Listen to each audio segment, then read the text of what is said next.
Pompeo, and Vice President of the United States, Mike Pence. Necati.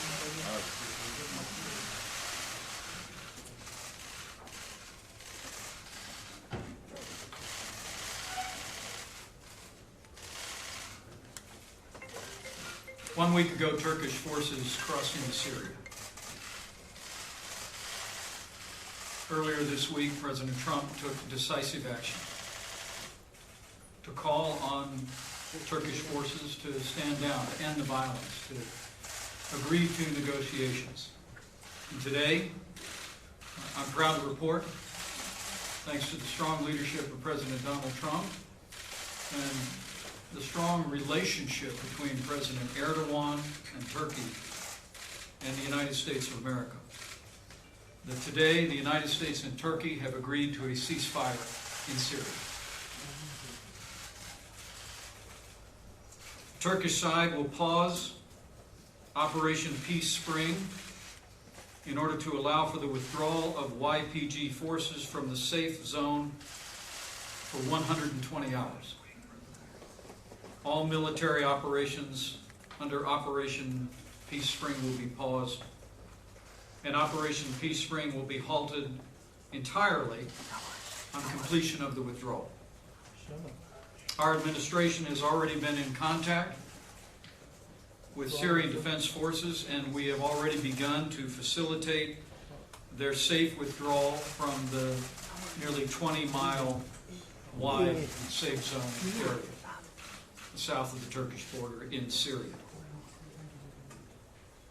Let me say this also includes an agreement by Turkey to engage in no military action against the community of Kobani.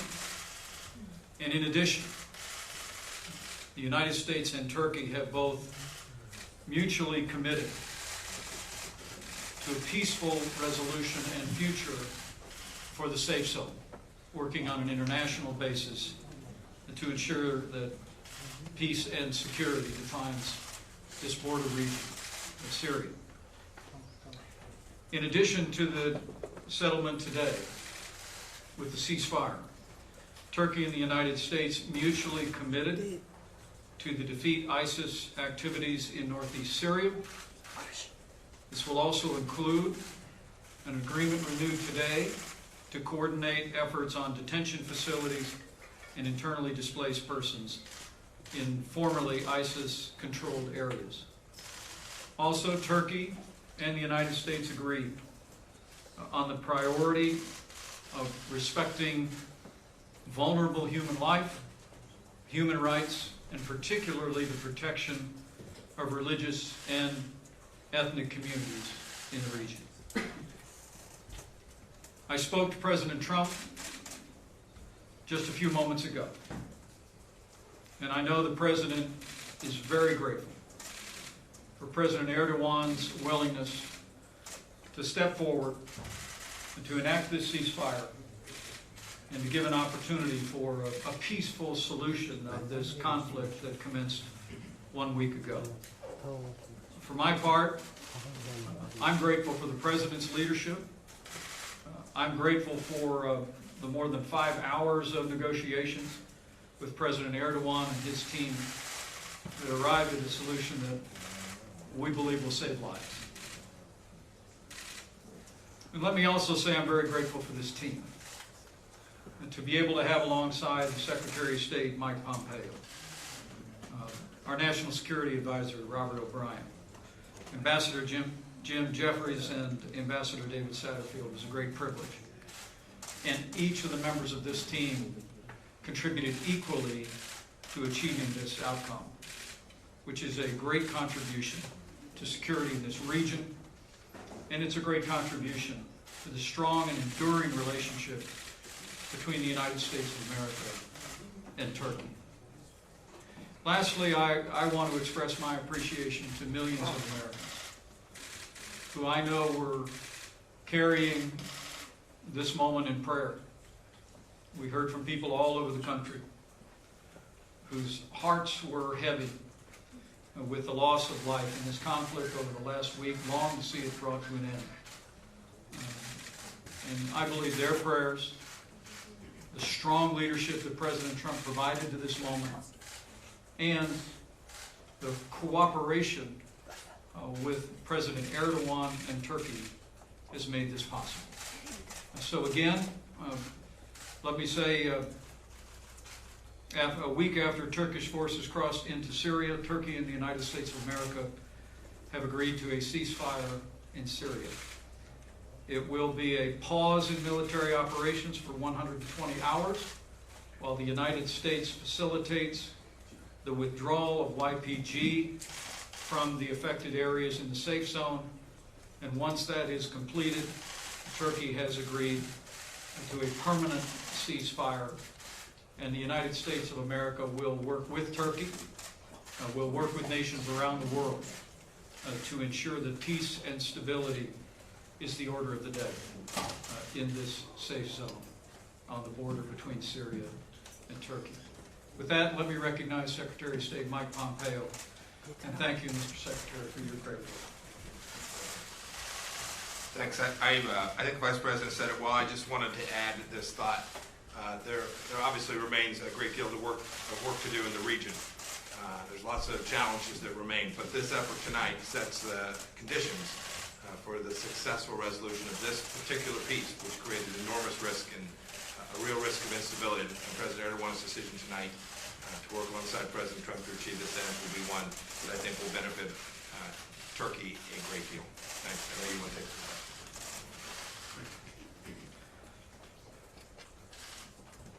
Humaira, right ahead. Thank you very much. How will you overcome the damage that's been caused over the past week? There's been a lot of animosity between U.S. and Turkey. A lot of things have been said, and a lot of threats of economic sanctions have been made. How are you going to repair the relationship going forward? Thank you. Well, first, as you'll see from the agreement, part of our understanding is that with the implementation of the ceasefire, the United States will not impose any further sanctions on Turkey. And once a permanent ceasefire is in effect, the President has agreed to withdraw the economic sanctions that were imposed this last Monday. But make no mistake about it, President Trump was very clear with our ally, Turkey, about American opposition to Turkish military forces entering Syria. The President made that clear in his discussions and his correspondence with President Erdogan.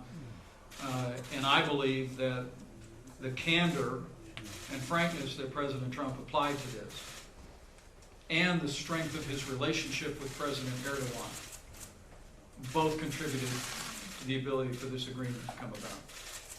Now we will work together to implement this agreement. As I said, our team is already working with YPG personnel in the safe zone for an orderly withdrawal outside the 20-mile mark, and we're going to go forward together to bring peace and security to this region. I'm very confident of that. Okay, Gonja Shena. Gonja, please. Thank you. Gonja Shena from Charity World. There are reports by some international organizations on how YPG is treating ethnic and religious minorities in northern Syria. And Christian leaders in Turkey are making calls to the country to ensure peace and security in the region. I'm wondering your thoughts on this.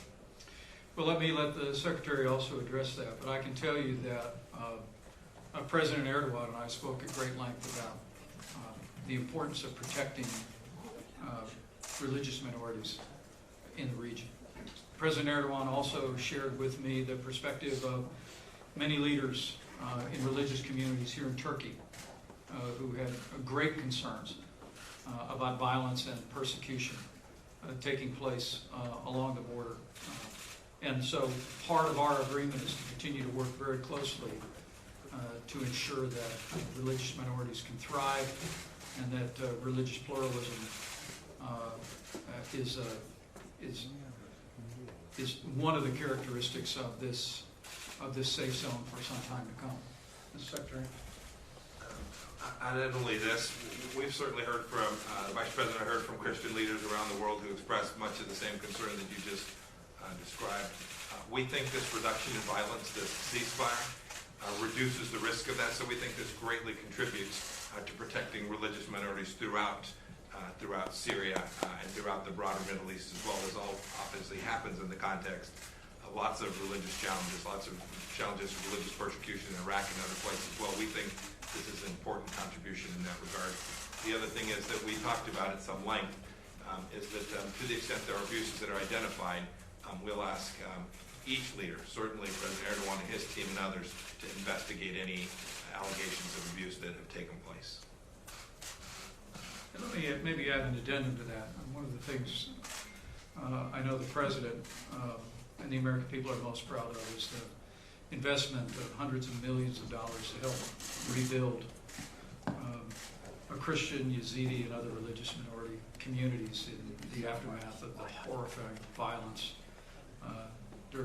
during the ISIS period, both in Syria and in northern Iraq. We'll continue to flow those resources to support those communities, but as you'll see from this agreement, it is a specific undertaking by Turkey and by the United States to ensure to protect religious minorities in the affected region.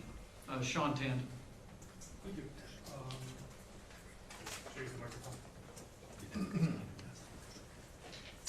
Thank you, Mr. Vice President.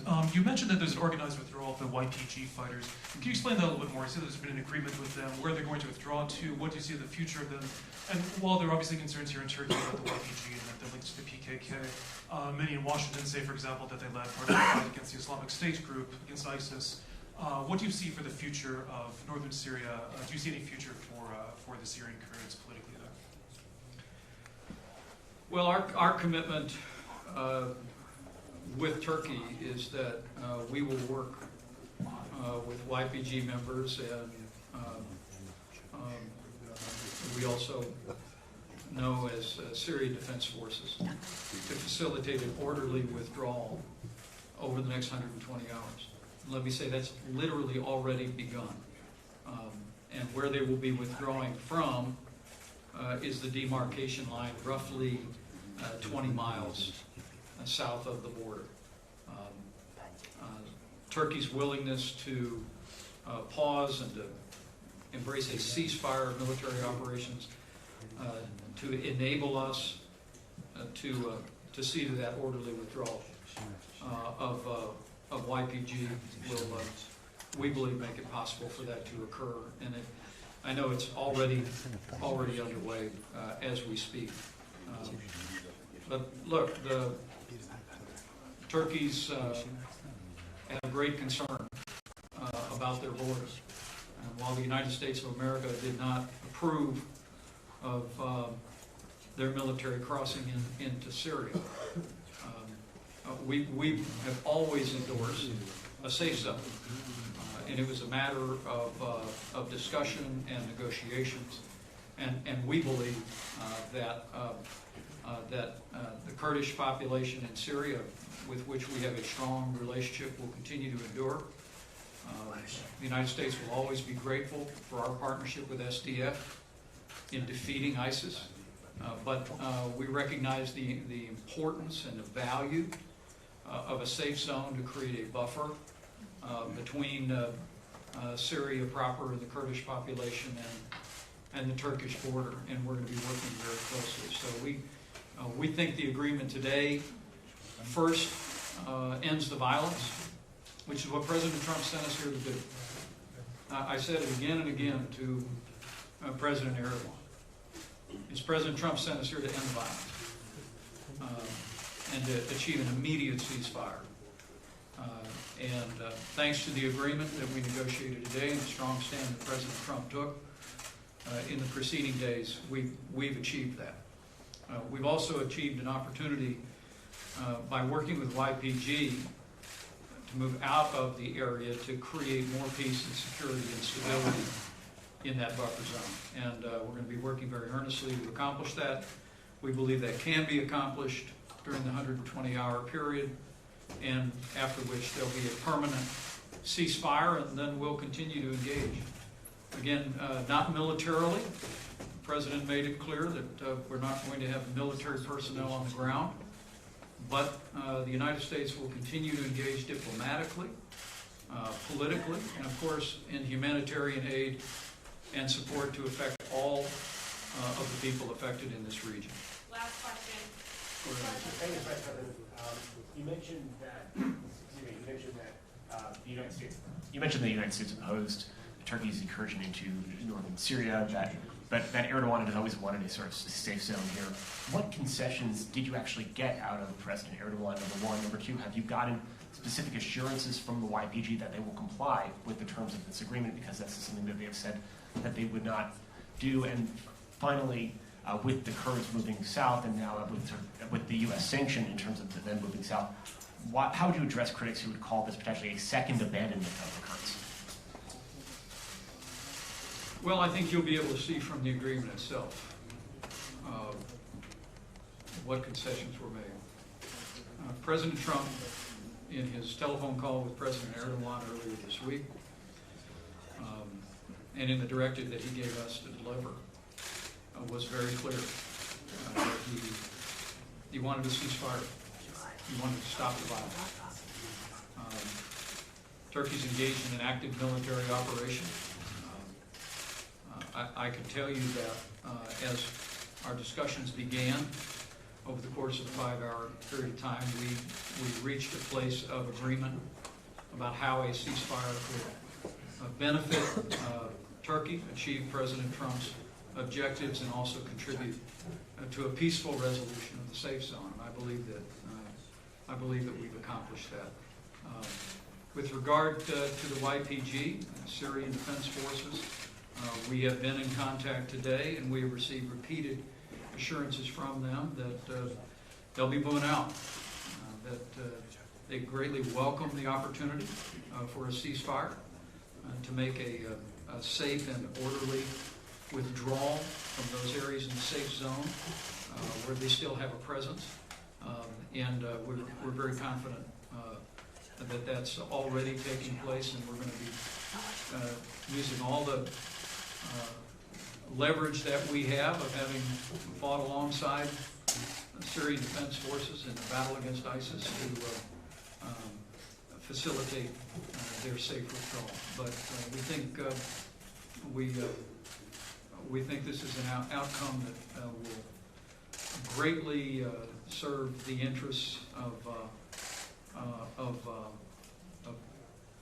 the Kurdish population in Syria, will greatly serve the interests of Turkey, and will create the kind of long-term buffer zone that will ensure peace and stability in the region.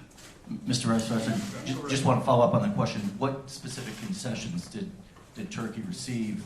Specifically, I want to ask you if they brought the issue up of the bank, Hall Bank. Not in the context of these negotiations. I think when we had concluded the negotiations, the topic was raised, and we informed them that that was a matter for the Southern District of New York and the Justice Department. But let me say that the concessions that the United States made have to do with the fact that the President had made it clear that if there had not been a ceasefire today, there would have been a new round of massive sanctions against Turkey. And you'll see in the agreement that on the basis of the pause of 120 hours, a ceasefire over the next 5 days, that we will not be implementing additional sanctions during that period of time. Once we have a permanent ceasefire, following the orderly withdrawal of all YPG forces, the United States also agreed to withdraw the sanctions that were imposed on several cabinet officials and several agencies earlier this week. To be clear, though, just to nail it down, so it was simply the sanctions that would be removed, and nothing else was offered or given to the Turks. Right. Thank you, guys.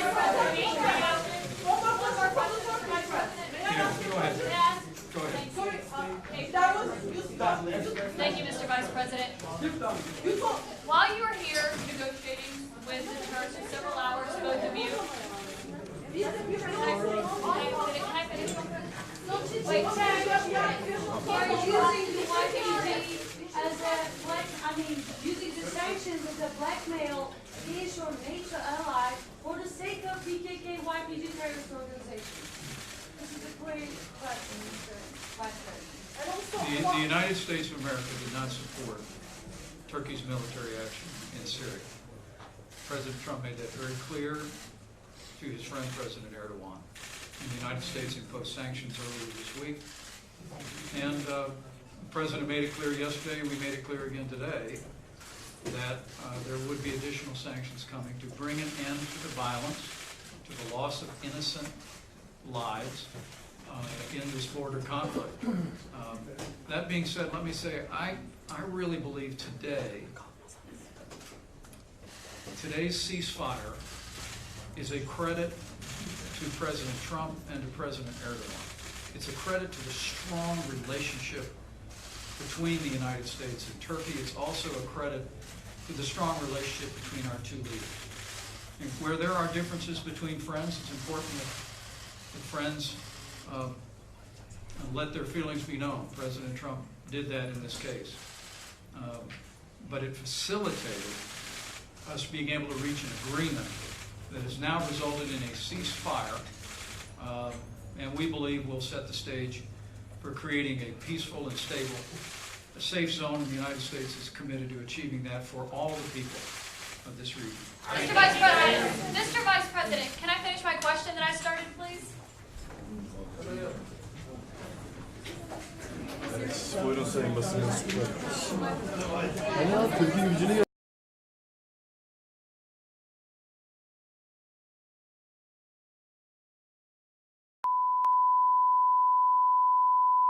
This is the primary audio circuit for the Reuters Live service.